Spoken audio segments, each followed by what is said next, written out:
Look, this the Black Holocaust. I knew it was prophecy. 1,000 times worse than the Jewish atrocities. Uneven playing field, there'll never be a fair score. Cause in 1619, that's when they declared war.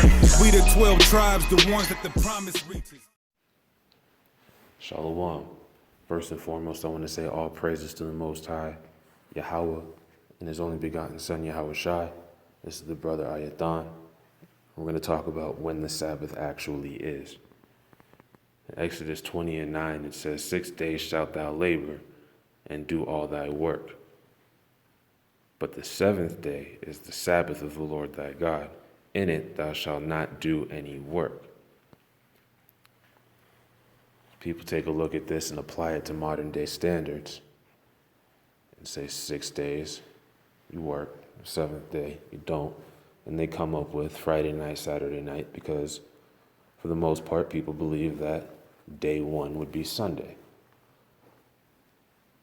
Moses never heard of a Sunday.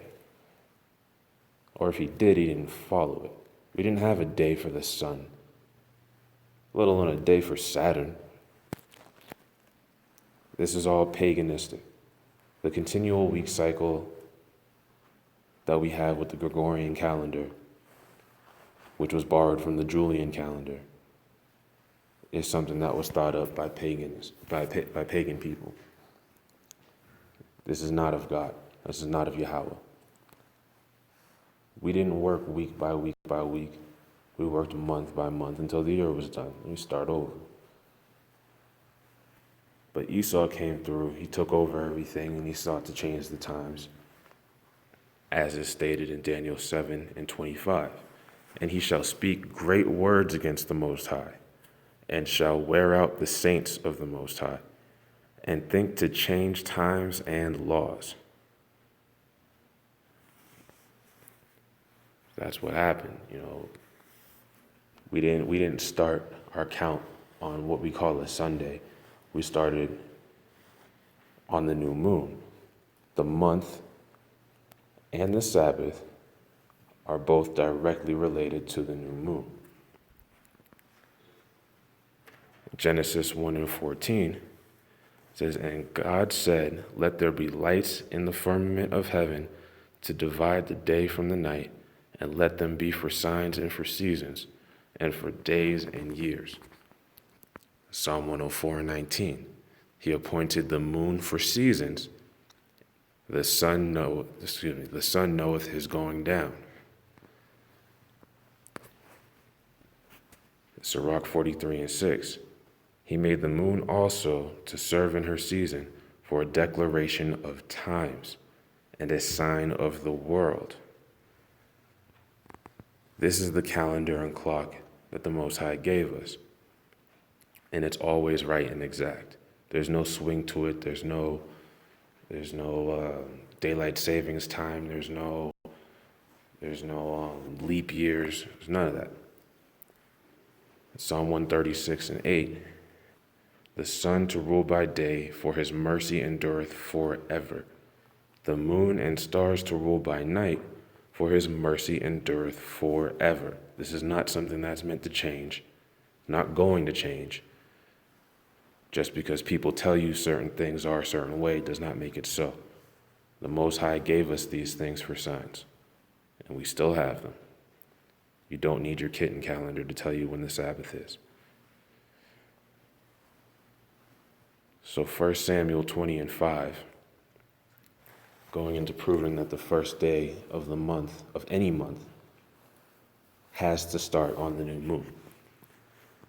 And David said unto Jonathan, behold, tomorrow is the new moon, and I should not fail to sit with the king at meat, but let me go, that I may hide myself in the field until the third day at even.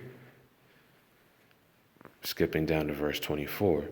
So David hid himself in the field, and when the new moon was come, the king sat down to eat meat.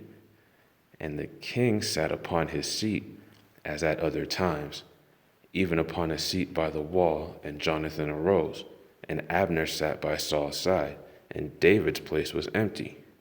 Nevertheless, Saul spake not anything that day, for he thought something had befalleth him. He is not clean, surely he is not clean. And it came to pass on the morrow, which would be the day after the new moon, which was the second day of the month, that David's place was empty. Now that's the point right there. The day after the new moon is the second day. Therefore, the new moon is the first day of the month. In Amos 8:5, saying, when will the new moon be gone, that we may sell corn, and the Sabbath, that we may set forth wheat, making the ephah small and the shekel great, and falsifying the balances by deceit. This shows that the new moon was not a work day. It was a rest day. So when you start the count at 1, you're starting on a rest day. So it's not every 6 days and then on day 7 you rest. You have 6 work days. But the work day starts on day 2, which is why the 15th of the month would be a Sabbath and not the 14th. Salakia, I almost forgot to read one of these. No, never mind. Leviticus 23:39. Also in the 15th day of the 7th month, when ye have gathered in the fruit of the land, ye shall keep a feast unto the Lord 7 days.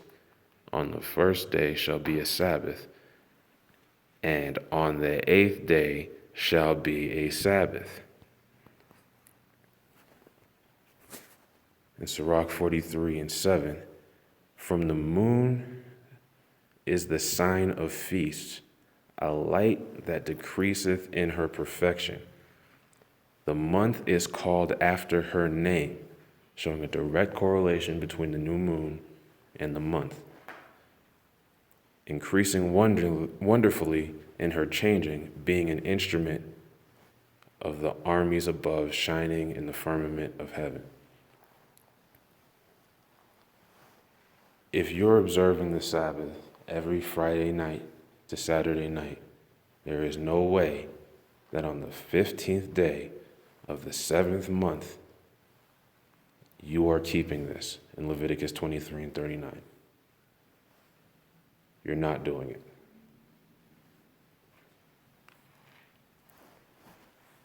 So I don't say this to bash anybody. I am glad to know that brothers and sisters are at least attempting to keep a Sabbath or some semblance of a Sabbath, because in this captivity we're to rehearse the righteous acts.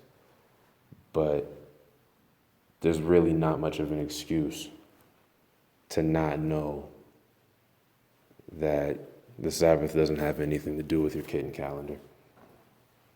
As cute as those pictures might be, it don't mean nothing. All right, with that.